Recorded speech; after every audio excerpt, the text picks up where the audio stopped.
Baik, Assalamualaikum warahmatullahi wabarakatuh. Jumpa lagi Ananda semua di mata kuliah hukum pajak. Ini pertemuan kita yang kelima. Untuk pertemuan yang kelima ini kita membahas beberapa kewajiban-kewajiban wajib pajak yang harus dilakukan ya, dan teratur di dalam peraturan perundang-undangan. Kita bahas kewajiban yang pertama. Kewajiban yang pertama itu adalah kewajiban mendaftarkan diri. Mendaftarkan diri tentu ada tempatnya. Tempatnya adalah Direktorat Jenderal Pajak, gitu ya. Jadi mendaftarkan diri itu kita datang langsung ke kantor Direktorat Jenderal Pajak, gitu ya. Kita akan mengisi suatu formulir pendaftarkan diri, gitu ya. Itu harus kita isi dengan lengkap, ya, dengan benar berkaitan dengan data kita sebagai wajib pajak. Nah, atau mendaftarkan diri ini bisa juga secara online, ya, karena formulir pendaftarkan diri selaku wajib pajak itu juga bisa secara online. Jadi tinggal kita isi formulir yang tersedia di kolom atau website yang resmi daripada Direktorat Jenderal Pajak. Nah, setelah kita isi, bisa di saat itu juga kita nanti akan diberikan suatu kartu sebagai identitas kita sebagai wajib pajak. Kartu itu disebut dengan NPWP, nomor pokok wajib pajak. Nomor pokok wajib pajak, ya, nomornya unik, artinya tidak sama bagi seluruh wajib pajak, berbeda-beda. Dan tentu bagi orang pribadi dia nanti akan mendapatkan NPWP. Namun bagi badan tentu nanti sebagai pelaku usaha kegiatan juga nanti akan mendapatkan NPTKP, ya, nomor pokok pengusaha kena pajak, ya, nomor pokok pengusaha kena pajak. Nah, jadi kalau kita lihat NPWP, nah di situ terlihat ada nomor, ada nama kita, gitu ya, dan dikeluarkan oleh Direktorat Jenderal Pajak, gitu. Nah, kegunaan daripada NPWP ini yang pertama sebagai tertib pembayaran pajak, yang kedua sebagai sarana pengawasan pemerintah, ya, kita katakan, sehingga nanti tentu negara melalui Direktorat Jenderal Pajak bisa melihat, ya, siapa wajib pajak yang mau menyampaikan dan melakukan pembayaran pajaknya, kita katakan. Jadi penting mendaftarkan diri ini. Mendaftarkan diri ini berlaku bagi siapa? Bagi setiap orang yang telah memenuhi syarat subjektif dan objektif. Terutama syarat subjek. Syarat subjektif itu saya katakan berdomisili di Indonesia, bertempat tinggal di Indonesia, memiliki penghasilan tetap, ya, kita katakan didirikan berdasarkan hukum Indonesia. Nah, itu adalah syarat subjektif. Jadi ketika kita telah memenuhi syarat itu, kita wajib mendaftarkan diri. Atau telah memenuhi syarat objektif, gitu ya, dimana objek yang kita dapatkan, ya, konteksnya adalah penghasilan. Nah, ketika kita punya penghasilan itu masuk kategori penghasilan kena pajak, maka memang kewajiban kita adalah mendaftarkan diri kepada Direktorat Jenderal Pajak. Karena keuntungan kita mendaftarkan diri itu, kita akan dikenakan tarif yang lebih ringan, yang lebih kecil, ya, kita katakan, sehingga pemotongan persen dari total penghasilan yang kita dapat itu tidak besar. Dan Pentingnya NPWP hari ini sangat mendasar sekali kita katakan, karena NPWP menjadi syarat dalam sektor kehidupan kita. Itu ya, kalau kita mau beli rumah kita harus memiliki bukti kita sebagai wajib pajak melalui NPWP yang kita miliki. Jadi penting ya. Nah, itu.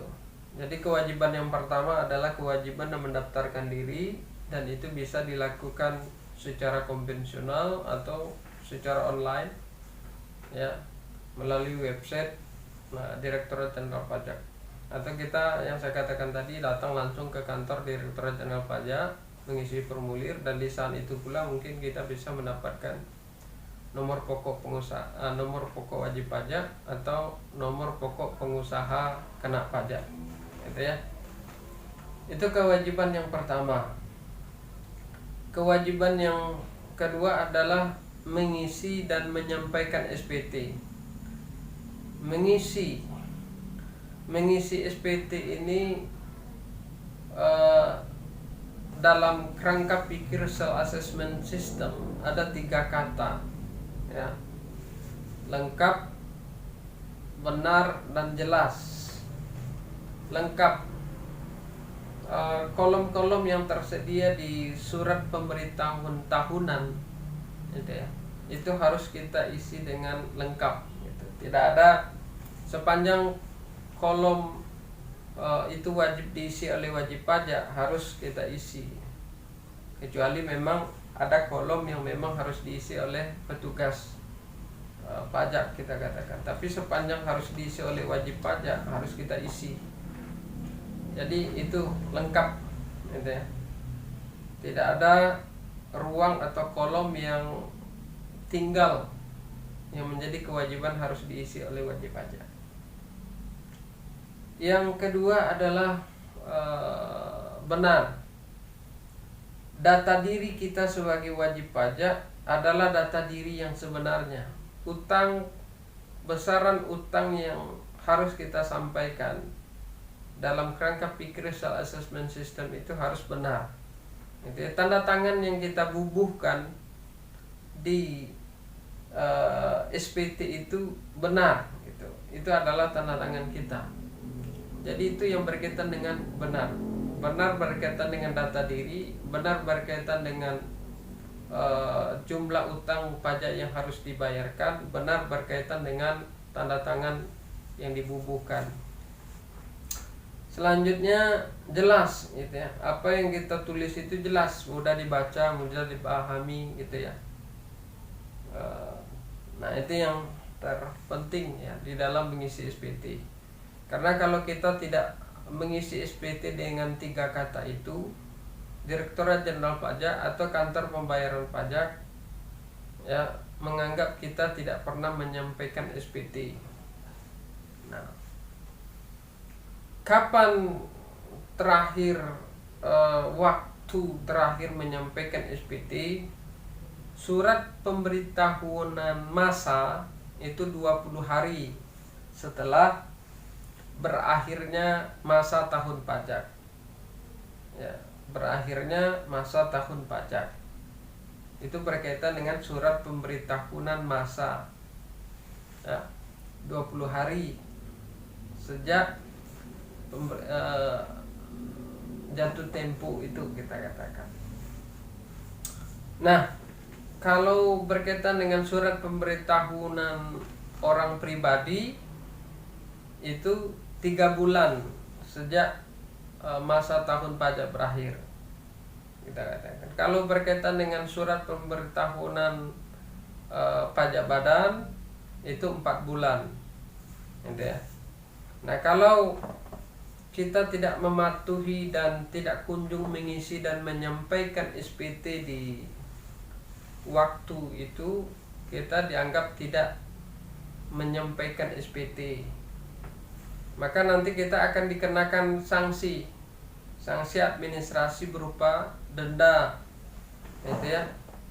Kita katakan bisa angkanya macam-macam tergantung apakah kita pajak badan, apakah pajak orang pribadi, atau dalam konteks pelaku usaha kita katakan. Jadi bagi wajib pajak orang pribadi yang konteksnya adalah pajak penghasilan itu 100.000 atas keterlambatan, 100.000. Nah, kalau berkaitan dengan surat pemberitahuan masa 500.000. Kalau pajak badan itu 1 juta. Jadi itu angka-angka yang dikenakan sanksi administrasi berupa denda. Jadi penting ya. Nah, kalau tidak juga kita katakan bisa nanti diberikan sanksi pidana. Jadi wajib pajak disebabkan oleh kealpaannya tidak menyampaikan SPT atau telah menyampaikan SPT disebabkan oleh kealpaannya, kita katakan maka dapat dijatuhi pidana kurungan, pidana kurungan selama 1 tahun, kita katakan. Jadi penting SPT ini harus kita isi, ya, SPT. Nah, itu berkaitan dengan SPT. Itu mengisi dan menyampaikan SPT. Menyampaikan SPT ini tentu ke kantor pembayaran pajak, atau kalau berkaitan dengan pajak penghasilan bisa melalui bendaharawan, ya, di kantor di mana kita bekerja. Nah, itu berkaitan dengan kewajiban mengisi dan menyampaikan SPT. Kewajiban yang ketiga adalah melakukan pembayaran pajak. Jadi kapan membayar pajak ini tidak harus menunggu surat ketetapan pajak, ya, surat ketetapan pajak, karena kerangka pikirnya adalah self assessment system itu. Jadi tidak perlu kita menunggu surat ketetapan pajak yang harus diterbitkan oleh Direktorat Jenderal Pajak, karena surat ketetapan pajak itu adalah surat yang berisi menegaskan kita sebagai wajib pajak dan berapa utang pajak yang harus kita bayarkan kepada negara, kita katakan. Nah, itu surat ketetapan pajak. Jadi ketika jatuh tempo dan waktu keterlambatan mengisi dan menyampaikan, kita katakan tadi, itu sudah harus kita melakukan pembayaran pajak. Jadi pembayaran pajak ini sekarang sudah juga berkembang sedemikian rupa, ya, tidak lagi konvensional dalam arti face to face, kita datang langsung ke kantor pembayaran pajak menyampaikan jumlah utang atau tempat-tempat lain yang telah ditentukan oleh pemerintah sebagai tempat pembayaran pajak. Karena pembayaran pajak pun sekarang bisa kita lakukan juga secara kecanggihan teknologi yang ada hari ini, ya, bisa melalui handphone yang ada di tangan kita, gitu ya, yang memang telah terpraktik sampai hari ini. Nah, jadi membayar pajak itu tidak harus menunggu surat ketetapan pajak, kita katakan. Nah, itu kewajiban yang ketiga. Kewajiban yang keempat adalah kewajiban melakukan pencatatan dan pembukuan. Kewajiban melakukan pencatatan dan pembukuan. Nah, melakukan pembukuan atau pencatatan itu penting dilakukan oleh orang pribadi yang melakukan kegiatan usaha yang bersifat tetap, yang peredaran brutonya dalam 1 tahun itu berkisar 4,8 miliar rupiah. Nah, itu wajib melakukan pencatatan dan pembukuan, kita katakan, itu ya. Karena pembukuan ini atau catatan-catatan yang menggambarkan penghasilan atau modal yang kita gunakan di dalam kegiatan usaha kita itu harus dilampirkan di dalam menyampaikan surat pemberitahuan tahunan. Nah, jadi pembukuan dan pencatatan itu menjadi dasar ya penghitungan yang dilakukan oleh wajib pajak atas besaran utang pajak yang harus disampaikan ke kas negara, kita katakan. Dan tentu pembukuan itu juga akan memberikan kepastian hukum bagi petugas ya Direktorat Jenderal Pajak ketika menerima jumlah utang pajak kita katakan. Karena dalam kerangka Pikir Self Assessment System itu kita yang menghitung, kita yang menyampaikan, kita yang membayar gitu ya. Negara hanya menegaskan apakah kita itu menghitung telah benar, telah baik, apakah telah lengkap gitu ya. Kita katakan hanya menegaskan saja, maka negara nanti mengeluarkan surat ketetapan pajak yang saya katakan tadi gitu. Nah, jadi pembukuan ini penting gitu ya, dan tentu pembukuan itu akan menggambarkan apakah kegiatan usaha itu penghasilan yang didapat oleh seseorang, orang pribadi atau badan hukum selaku pelaku usaha, kita katakan, apakah bersifat tetap atau bersifat fluktuatif ya, berubah dari waktu ke waktu. Nah, jadi penting ya. Saya kira itu ya berkaitan dengan kewajiban yang keempat ya, melakukan kewajiban pembukuan dan pencatatan. Kewajiban yang terakhir daripada wajib pajak dalam sistem perpajakan di Indonesia itu adalah menyerahkan dokumen di saat pemeriksaan. Nah, menyerahkan dokumen, kenapa Direktorat Jenderal Pajak itu perlu melakukan pemeriksaan? Karena Direktorat Pajak telah melakukan pemeriksaan atas SPT yang telah kita sampaikan, gitu ya. Mungkin SPT yang kita sampaikan tadi tidak lengkap, tidak benar, kurang jelas gitu ya, atau ada lampiran dokumen-dokumen sebagai lampiran yang memang kurang atau dirasa ada kejanggalan yang perlu, di mana Direktorat Jenderal Pajak harus turun ke lapangan gitu ya, dalam konteks mencocokkan apakah dokumen ini benar adanya atau tidak. Jadi pemeriksaan ini adalah ranah Direktorat Jenderal Pajak perlu dilakukan atau tidak, bukan atas keinginan kita sebagai wajib pajak untuk mau diperiksa. Jadi keinginan memeriksa wajib pajak itu adalah datang dari Direktorat Jenderal Pajak itu sendiri, kita katakan. Nah, ada beberapa sikap atau perilaku yang harus kita lakukan ketika petugas melakukan pemeriksaan. Kita harus kooperatif ketika petugas melakukan pemeriksaan ya. Kita harus menunjukkan ruang, menunjukkan dokumen, menunjukkan berbagai pembukuan atau pencatatan yang penting atau rahasia sifatnya nanti kepada petugas ya.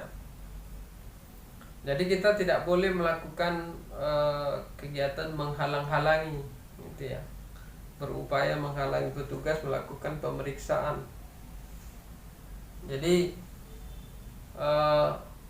pemeriksaan itu tidak selalu dilakukan oleh Direktorat Jenderal Pajak ya, tetapi sepanjang memang itu dianggap penting untuk dilakukan oleh Direktorat Jenderal Pajak, maka pemeriksaan itu dilakukan. pemeriksaan itu paling banyak dilakukan oleh Direktorat Jenderal Pajak adalah kepada pelaku usaha tetap, ya, yang dilakukan oleh orang pribadi ataupun badan hukum, gitu ya, perseroan terbatas misalnya, dimana memang dianggap dari pelaporan yang disampaikan oleh wajib pajak itu atau pengusaha kena pajak menyebabkan penghitungan dan menimbulkan kerugian kepada negara, ya, dimana penghitungan oleh wajib pajak menimbulkan kerugian kepada negara, sehingga pemeriksaan itu menjadi penting, gitu ya. Nah, itulah beberapa kewajiban-kewajiban yang harus diperhatikan oleh wajib pajak, ya, dimana itu menjadi hak, ya, menjadi hak daripada negara melalui Direktorat Jenderal Pajak. Saya kira itu untuk pertemuan hari ini berkaitan dengan hak wajib pajak. Nanti kita bahas pada pertemuan berikutnya. Saya kira itu. Saya akhiri. Assalamualaikum warahmatullahi wabarakatuh.